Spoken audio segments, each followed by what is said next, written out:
সম্মানিত deo viewers, আজকে আমরা আলোচনা করব ভূমিকম্প প্রতিরোধমূলক ব্যবস্থাগুলো। আমাদের যে বিল্ডিং ইমারতগুলো আমরা নির্মাণ করি সেখানে আমরা এডিশনাল যে ভূমি প্রতিরোধ ব্যবস্থার জন্য যে ব্যবস্থাগুলো নেওয়া হয় সেগুলো হলো সাধারণত আমরা বিমে এবং কলামে সংযোগস্থলে এক্সট্রা মাটাম হিসেবে ইউজ করি। এক্সট্রা মাটামের লেন্থটা হলো আমরা যে রডটা ইউজ করব সে রডের ডায়ার 12 গুণ হবে।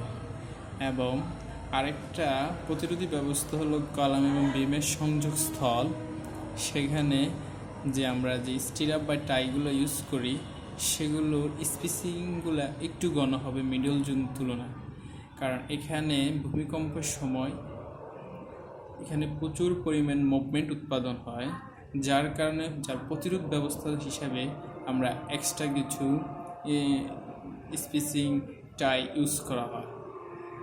আশা করি আপনারা এই বিষয়টা বুঝতে পেরেছেন। পরবর্তী সাবজেক্টে আমরা সেটা নিয়ে বিস্তারিত আলোচনা করব। আজ এখানে ডিয়ার ভিউয়ার্স, আপনাদের উপকৃত হয় দয়া করে সাবস্ক্রাইব করে আমাদের পাশেই থাকবেন।